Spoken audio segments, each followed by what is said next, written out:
Doctor BR Ambedkar సార్వత్రిక విశ్వవిద్యాలయంలో BA BCom BSc మొదటి సంవత్సరంలో ఎంఐఎల్ చదువుతున్న తెలుగు విద్యార్థులకి స్వాగతం. మనం 3వ పాఠంలో ఉన్నాం.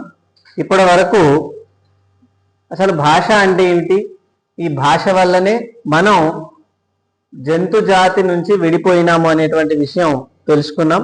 భాష అనేటువంటిది భావ ప్రసారం కోసం ముఖ యంత్రం నుంచి వచ్చే అర్థవంతమైన శబ్దాల సముదాయము అని తెలుసుకున్నాం.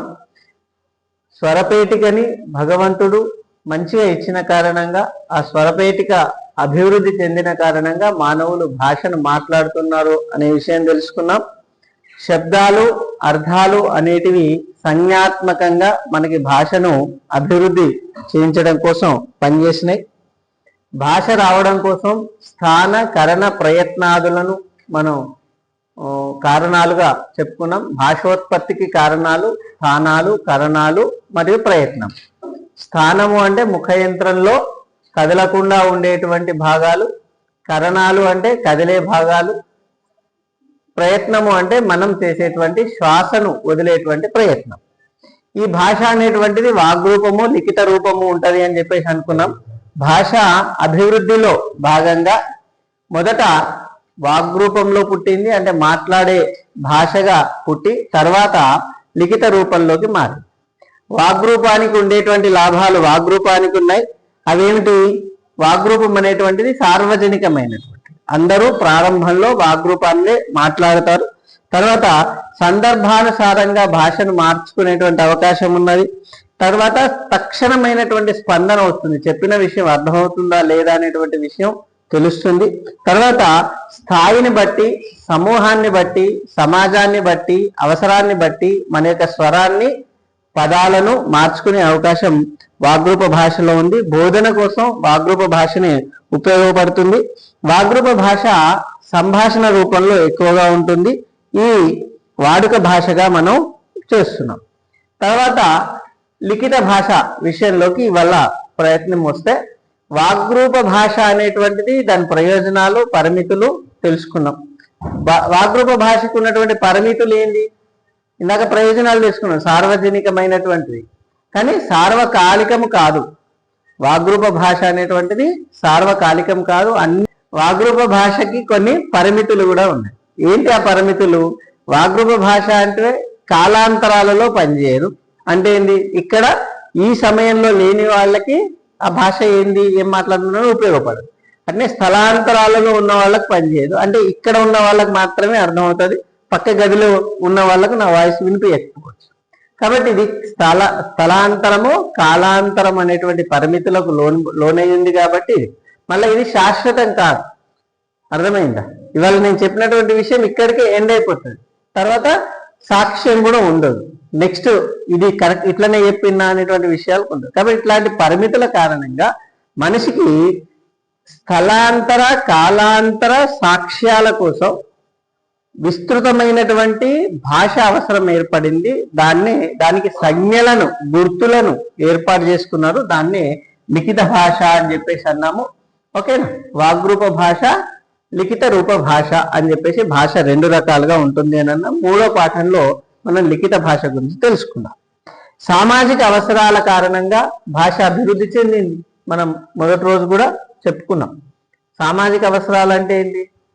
మనిషి సామూహిక జీవి, సమాజంలో కలిసి ఉంటాడు. హావభావాలు, మన యొక్క అవసరాలు, రక్షణ, పోషణ, ఇట్లాంటి విషయాలన్నీ కూడా మనిషికి సాటి మనిషితోని అవసరం ఏర్పడుతుంది. దాని కారణంగానే భాష ఏర్పడింది. కాబట్టి ఈ లిఖిత భాష ఎప్పటి నుంచి ఉంది అనేటువంటి విషయాన్ని చర్చిస్తే, కొన్ని వేల సంవత్సరాల నుంచి కూడా మానవుడు ఉన్నాడు. మానవుడితో పాటు భాష అభివృద్ధి చెందుతూ వచ్చింది. ఓకేనా? ఆ తర్వాత కాలంలో సుమారు సాధారణ శకానికి పూర్వము 500 సంవత్సరాల కంటే ముందు నుంచి లిఖిత రూప భాష మనకి కనిపిస్తూ ఉంటుంది. ఈ ఎట్లయితే వాగ్రూప భాష దినదినము అభివృద్ధి చెందిందో, ఒక తరం నుంచి మరొక తరానికి భాష మారుతూ వచ్చిందో, అట్లనే లిఖిత రూప భాష కూడా వచ్చింది. భాషలు ఇన్ని ఉండడానికి కారణం ఎట్లా అయితే వేరు వేరు స్థలాల్లో వేరు వేరు కాలాల్లో సమాజాలు ఏర్పడ్డ కారణంగా, మానవ సమూహాలు ఏర్పడ్డ కారణంగా వివిధ భాషలు ఏర్పడ్డాయి. అట్లానే వాళ్ళ అవసరాలను బట్టి పదాలకి శబ్దాలకి గుర్తులు ఏర్పాటు చేసుకున్నారు. కాబట్టి ఇన్ని రకాల లిపులు ఏర్పడ్డాయి. మీరు అనుకోవచ్చు దాదాపు 6000 పైగా భాషలు ఉంటే 500-600 భాషలకే మనకి లిఖిత రూపం ఉన్నది. కారణం ఏమిటి అంటే ఎక్కువ మంది లేదా అభివృద్ధి చెందిన సమాజం ఎక్కడైతే ఉందో అక్కడ లిఖిత రూపం ఏర్పడింది.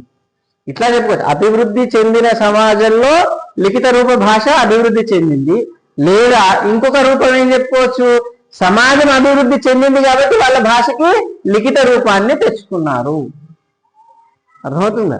ఏదైనా అనుకోవచ్చు. దీని కారణంగా ఈ లిఖిత రూప భాష వచ్చిన కారణంగా సమాజం అభివృద్ధి చెందడానికి ఎక్కువ అవకాశం ఉన్నది. ఎందుకు? లిఖిత భాష ఉన్న ప్రజలు మాట్లాడే ప్రజలు, లిఖిత భాషగా ఉన్నటువంటి భాషను మాట్లాడే ప్రజలు ఎక్కువ అభివృద్ధి చెందిండ్రు లిఖిత రూపం లేని భాష మాట్లాడే ప్రజల కంటే. కారణం ఏమై ఉంటుంది? నిజామాబాద్ జిల్లాలో ఉన్నటువంటి లంబాడీ భాష ఉన్నది. ఓకే, ఆ ప్రజలకి, తెలుగు మాట్లాడే ప్రజలకి అభివృద్ధిలో చేంజెస్ కనిపిస్తాయా లేదు? అవునా కాదు? ఎందుకు? దీనికి లిపి ఉన్నది, దీనికి లేదు. అట్లనే కోయ, గోండు, తోట, తురగా ఇట్లాంటి భాషలు ఉంటాయి మనకి. ఇంకా శ్రీశైలం ఫారెస్ట్లకి అట్లాంటి డీప్ ఫారెస్ట్లకి వెళ్ళినా కొద్దీ ఇంకా చిన్న చిన్న సమూహాలు చిన్న చిన్న భాషలు మాట్లాడుతూ ఉంటాయి. అట్లా 400 పైన భాషలు భారతదేశంలో మాట్లాడుతున్నారు అనేటువంటి విషయం మనం మొదటి పాఠంలో చెప్పుకున్నాం. ఓకేనా?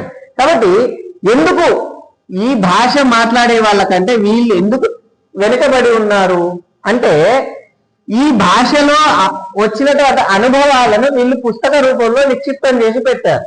ఇది జస్ట్ ఎగ్జాంపుల్ కోసం తీసుకున్నా, వీళ్ళు వెనుకబడ్డారు అని కాదు. కానీ సమాజం ఏదైతే తెలుగు భాష మాట్లాడుతున్నటువంటి వాళ్ళు ఉన్నారో వాళ్ళ అనుభవాలను పుస్తక రూపంలో రాసి పెట్టారు. ఇది ఇట్లా చేస్తే ఇట్లా అయింది, ఇట్లా చేస్తే ఇట్లా అయ్యింది అని. నెక్స్ట్ జనరేషన్ ఏం చేశారు? దీన్ని చదువుకున్నారు, ఈ అనుభవం వాళ్ళకి అర్థమైంది. నెక్స్ట్ వాళ్ళు కొత్త అనుభవాన్ని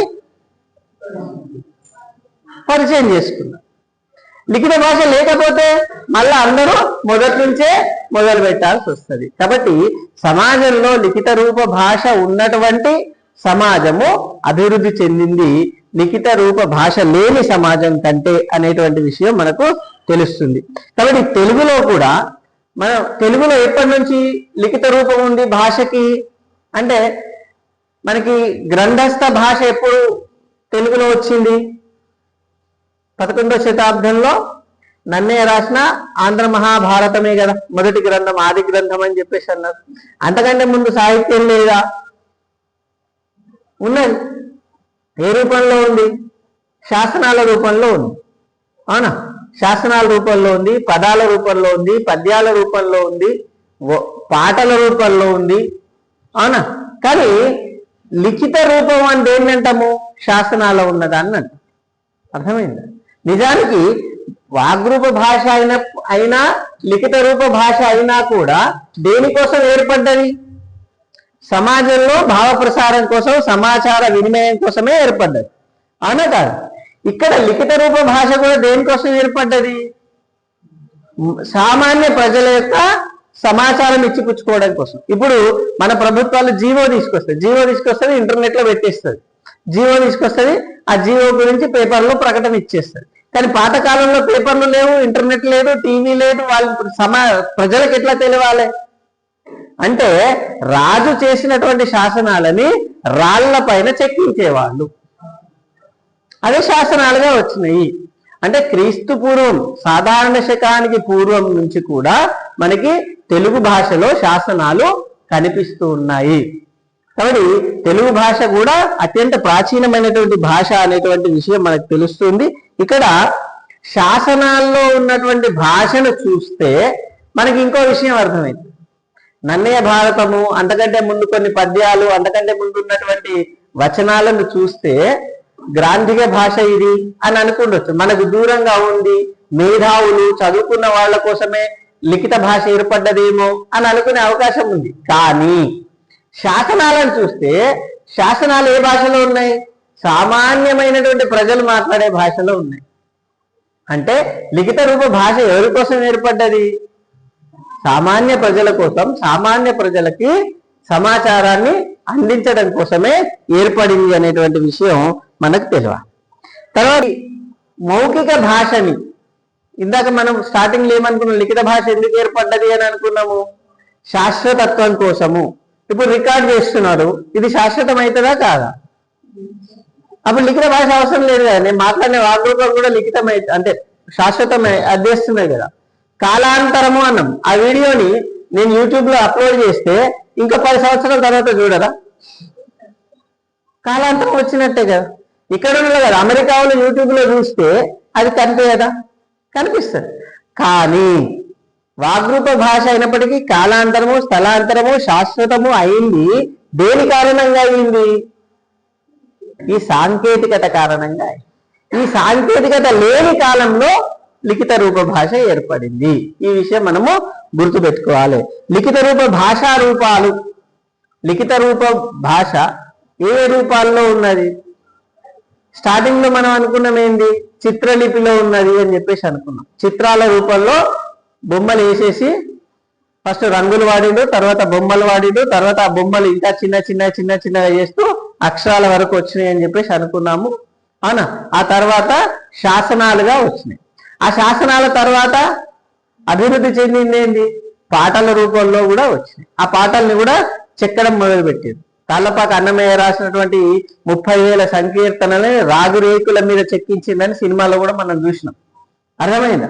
పాటలు కూడా లిఖిత రూపంలోకి వచ్చేసినాయి. కవిత్వం వచ్చింది, పద్యం వచ్చింది, గేయము, కథ, నవల, నవలిక, వ్యాసము, ఉపన్యాసము, నివేదిక, ఉత్తరము, ఇట్లా అనేక ప్రక్రియలలోకి లిఖిత రూప భాష వచ్చింది.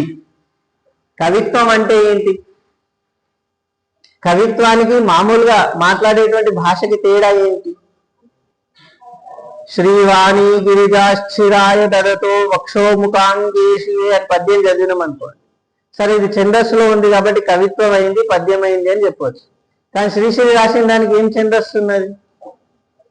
పదండి ముందుకు, పదండి తోసుకు, పోదాం పోదాం పైకి అంటే దాంట్లో ఏం ఛందస్సు ఉన్నది? లేదు. కానీ అది కవిత్వమే. పద్యము కవిత్వమే, ఇది కవిత్వమే. ఏంటి తేడా? కవిత్వానికి మామూలు మాటలకి తేడా ఏంటి? ఒక చిన్న ఎగ్జాంపుల్ చెప్తా. మీరు అంటే ఇప్పుడే ప్రాథమిక దశలో ఉన్నారు, డిగ్రీలో ఉన్నారు కాబట్టి అసలు కవిత్వం అంటే ఏంటనాలే. చాలా మంది డిగ్రీ బిఏ తెలుగు తీసుకోగానే మేము కవులం అయిపోయినాము అని అనుకుంటాం. నిజంగా కవులైనరా కాలేరా అనేది చిన్న ఎగ్జాంపుల్. మా మిత్రుడు రాసిన ఒక కవిత. ఓ ప్రియా నిన్ను మరిచిపోవాలని నా మనసుని శిలగా మార్చుకుంటే. ఓ ప్రియా నిన్ను మరిచిపోవాలని నా మనసును శిలగా మార్చుకుంటే ఆ శిలే శిల్పమై నీరూపే కనిపిస్తే నిన్నెలా మరిచేది అంటారు. ఇదేంటి? ఇదే కవిత. మామూలుగా నిన్ను మర్చిపోవాలనుకున్నా, నా గుండెని రాయి చేసుకున్నా, ఎన్ని చెప్పినా కూడా ఈ భావం వస్తుందా? ఈ చెమక్కు ఏదైతే ఉందో అది కవిత్వం. ఆ చెమక్కు లేకపోతే నువ్వు ఎన్ని పేజీలు రాసినా రాదు. చాలా మంది కవిత్వం రాస్తుంటారు, కవితా సంపుటి అని పుస్తకాలు వేస్తూ ఉంటారు, వందల పుస్తకాలు వేస్తూ ఉంటారు. ఏం చేస్తారు? నేను ఉదయం లేచాను, నేను సూర్యోదయాన్ని చూశాను, ఇది కూడా కవిత అనేస్తారు. కానీ నిజానికి వాళ్ళు అనుకుంటే కవిత అవుతుందా? కాదు. ఇందాక చెప్పినటువంటి ఎగ్జాంపుల్లో ఏదైతే ఒక చెమక్కు ఉందో దాన్ని కవిత్వం అంటారు. అంటే మామూలు కవిత్వానికి లేఖలకు తేడా ఏమిటి? ఇదే. అర్థమవుతుందా? కాబట్టి లిఖిత రూప భాష వచ్చిన తర్వాత కవిత్వం పెరిగింది. కవిత్వ రూపంలో, కథా రూపంలో. మామూలుగా కథలు ఆశు రూపంలో ఉండేవి. ఒకరి నుంచి ఒకరికి చెప్పుకునేటువంటి వాడు. మన తాతలు, నానమ్మలు, అమ్మమ్మలు కథలు చెప్పేవాడు. వాళ్ళు పుట్టించి కూడా చెప్పేవాళ్ళు. అందరికి సొంత వాళ్ళకు చెప్పిన కథలనే చెప్తుందా? అన్నం తినకపోతే ఇగో ఏమైంది తెలుసా, ఒక పిల్లగాడు రిమోట్ అడిగిండట. చిన్న చెప్తారా చెప్పారా కథలు లిఖిత రూపంలోకి వచ్చిన తర్వాత అవి బాల సాహిత్యంలో బాల కథలుగా పుస్తకాల రూపంలోకి వచ్చేసినాయి. అర్థమైంది? అంటే కథారూపంలో మనకి బట్టి విక్రమార్క కథలు, విక్రమార్కుని కథలు, బేతాళ కథలు, అవునా? సో ఇట్లాంటి కథా సాహిత్యం వచ్చింది లిఖిత రూపం కారణంగా. నవల అంటే చాలా పెద్ద స్టోరీతోని రాసేటువంటిది, ఆ పాత్రల మనస్సులను కూడా పైకి చూపెట్టేటువంటిది. తర్వాత ఉపన్యాసం అంటే చాలా మంది ఏమనుకుంటారంటే ఉపన్యాసం వేదిక మీదకి వచ్చేసి ఉపన్యాసం ఇస్తున్నారు అని అనుకుంటారు. కానీ ఆ ఉపన్యాసం ఇచ్చే ముందు వాళ్ళు ప్రిపేర్ అవుతారు. అర్థమైందా? ఏది ఇంట్రడక్షన్ ఇవ్వాలి, ఉపోద్ఘాతంగా ఇవ్వాలి, ఎక్కడ ఏ మలుపు తిప్పాలి, ఎక్కడ ఏ పాయింట్ చెప్పాలి, ఆ ఉపన్యాసాన్ని ఎన్ని భాగాలుగా చేసుకోవాలి, ఎక్కడ ముగింపు చేయాలి, ముగింపులో మళ్ళీ ఏ విషయాన్ని పునశ్చరణ చేయాలి అనేటువంటి విషయాన్ని వాళ్ళంతా పేపర్ మీద రాసుకుంటారు. అట్లా రాసుకొని చదవకున్నా కూడా దాన్ని అనుకూలంగా ఉపన్యాసం ఇచ్చే వాళ్ళు కూడా చాలా మంది ఉంటారు. ఓకేనా? అది ఒక ఉపన్యాసం. ఇంకా రేడియో ఉపన్యాసాలు ఉంటాయి. వాళ్ళు రాసుకుంటారు, రాసుకున్న తర్వాత ముందు రేడియో వాళ్ళకి ఇస్తారు, వాళ్ళు ఓకే చేసిన తర్వాత పోయి వాళ్ళు చదువుతారు. కాబట్టి రేడియో ప్రసంగం అంటారు, ప్రసంగ పాఠం అంటారు. ఓకేనా? కాబట్టి ఇట్లా ఈ ప్రసంగం కూడా ఈ లిఖిత రూప భాష వచ్చిన తర్వాతనే వచ్చింది. తర్వాత లిఖిత రూప భాష సామాన్య ప్రజలకు ఉపయోగపడేది మొన్నటి వరకు కూడా ఉపయోగపడేటువంటి, అంటే ఫోన్లు రానంత వరకు ఉపయోగపడేది ఉత్తరాలు, లేఖారచన. మీరు కూడా చిన్న ఉన్నప్పుడు 8వ తరగతి 7వ తరగతి మిత్రుడికి లేఖ రాయండి, విజయదశమి దసరా ఉత్సవాల్లో ఏం చేసేది మీ స్నేహితుడికి రాయండి, చదువు ప్రాముఖ్యతను తెలుపుతూ మీ దూరం ఉన్న మిత్రురాలికి లేఖ రాయండి అని చెప్పేసి, దసరా సెలవుకు హాస్టల్ నుంచి వస్తున్నట్లు మీ అమ్మ నాన్నకు ఉత్తరం రాయండి అనేవాడు. నాకు జ్వరం వచ్చింది నేను ఇంటికి పోవాలని మీ హెడ్ మాస్టర్కి ఉత్తరం రాయండి అని వచ్చేది. అంటే హెడ్ మాస్టర్కి ఉత్తరం రాయడము, తల్లిదండ్రులకు ఉత్తరం రాయడము డిఫరెన్స్ ఏంటి? ఒకటేమో అధికారిక ఉత్తరము, రెండోదేమో అనధికారిక ఉత్తరం. ఓకేనా? కాబట్టి ఉత్తరాలు ఎన్ని రకాలు? 2 రకాలు. ఓకేనా? అధికారికంగా ఒకటి, అనధికారికంగా ఒకటి. అనధికారికులు అంటే ఎవరు? మిత్రులు, అన్నదమ్ములు, చుట్టాలు, తల్లిదండ్రులు, తాత, అమ్మమ్మ, ఇట్లాంటి చుట్టపక్కలందరూ. వీళ్ళకి ఏం పెద్ద రూల్స్ అండ్ రెగ్యులేషన్స్ ఏం అవసరం లేదు. తాత బాగున్నావా? అప్పుడు పాతకాలంలో ఉత్తరాలు రాసేటప్పుడు కూడా శ్రీయుత రాజపూజితులైన తాతగారికి సవినీయ నమస్కారములతో ఉభయ కుశలోపరి రాయినది అని చెప్పేసి. అర్థమైందా? నాకు బాగా గుర్తు, నేను 8వ తరగతిలో మా నందీశ్వర్ సార్ లేఖ రాయండి అంటే మా తాతకు లేఖ రాసి దాంట్లో శ్రీయుత రాజపూజితులైన తాతగారికి అని చెప్పేసి. అంటే సంబోధన బాగుంటుంది. ఇప్పుడు రెస్పెక్టెడ్ సార్ అని రాస్తాం కదా అధికారిక లెక్కలలో, అట్లా అనధికారిక లేఖలలో కూడా సంబోధన ఉంటుండే అన్నమాట. ఆ లేఖకు కూడా ఒక ఫార్మేట్ ఉంటుంది కదా, ఇంగ్లీష్ లో కూడా మీకు ఫార్మేట్, లెటర్ రైటింగ్ కి ఫార్మేట్ ఉంటుంది, తెలుగులో కూడా ఫార్మేట్ ఉంటుంది. ఆ ఫార్మేట్ ప్రకారమే రాయాలి. తర్వాత ఈ భాష విషయానికి వచ్చేసరికి మనం ఏమనుకున్నాము? వాగ్రూప భాష, లిఖిత రూప భాష అని చెప్పేసి అనుకున్నాము. ఈ లేఖనం అనేటువంటిది చివరి మెట్టు. ఓకేనా? అట్లా ఈ సృజనాత్మక సాహిత్యంలో లిఖిత భాష శాశ్వతమైనటువంటి ప్రాతిపదిక ఉన్నది. ప్రత్యక్షంగా శ్రోతతో అనుసంధానం దీనికి ఉండదు. మనం ఏమనుకున్నాం? ఇప్పుడు నేను చెప్పిన ఎగ్జాంపుల్ మీకు నచ్చలేదు. నేను ఇందాక ఒక కవిత చెప్పిన, మీరందరూ నవ్వేరు అంటే అర్థం ఏంటి? మీకు అర్థమైంది అని. మీరందరూ ఇట్లా చూసేది అనుకో, వీళ్ళకి అర్థం కాలేదు అని ఇంకొక ఎగ్జాంపుల్ ఇచ్చేవాడు. అర్థమైందా? పిల్లలంటే 18 ఏళ్ళు 20 ఏళ్ళ లోపు ఉంటారు అనుకుంటా. ఇక్కడికి వచ్చిన తర్వాత 30 ఏళ్ళు 28 ఏళ్ళు కనిపించేది అనుకో. వీళ్ళకి తగ్గట్టు వీళ్ళ ఎగ్జాంపుల్ కూడా చెప్పాలన్నా లేదా? లేకపోతే సార్ పిల్లలకి చెప్పుకొని వెళ్ళిపోయింది అంటారు. అంటే స్థాయిని బట్టి నా భాషను మార్చుకోవాలి, నా ఎగ్జాంపుల్ని మార్చుకోవాలి.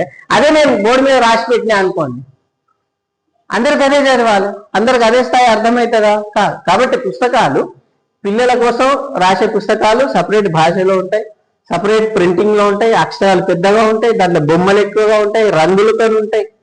అర్థమైంది? పెద్దల కోసం రాసేది ఇట్లా బ్లాక్ అండ్ వైట్ లో ఉంటాయి, చిన్న అక్షరాలతో ఉంటాయి. అర్థమైంది? సో అట్లా ఈ దూర విద్యతో చదువుతున్నారు కాబట్టి ఇట్లా క్వశ్చన్ ఆన్సరు మీతో మాట్లాడినట్టుగా వీళ్ళు రాస్తూ ఉంటారు. అర్థమైంది? అంటే మామూలుగా రాసే పుస్తకాలు అంటే మనం రాసేటప్పుడే ఎవరిని ఉద్దేశించి రాస్తున్నావు అనే దృష్టిలో పెట్టుకొని రాస్తే ఆ భాష ఇంకా ప్రయోజకరంగా ఉంటుంది. అన్ని లిఖిత భాషా రూపాలు అన్ని స్థాయిలో పాఠకులకు ఉద్దేశించినవి కాదు. ఏ స్థాయిలో వాళ్ళకి ఆ స్థాయిలో రాయాల్సి ఉంటుంది. ఇది పరోక్షంగా జరిగే సంభాషణ పరోక్షంగానే ఉంటుంది కాబట్టి వాళ్ళకి అర్థమైందా అర్థం కాలేదా, వాళ్ళు అది చదివిందా చదవలేదా అనేటువంటి విషయం మనకు తెలుస్తుంది. తెలియదు దేంట్లో లిఖిత రూప భాషలో తెలియదు. రాయక ఇట్లాంటి విషయాల్లో లేఖకులు అంటే ఇప్పుడు ఈజీగా ఇది చాక్పీస్ పెడితే ఇది రాసేస్తుంది. కానీ పాతకాలంలో రాత ఎట్లుంటుండే, బండల మీద చెక్కాల్సి వస్తుండే. అర్థమవుతుందా?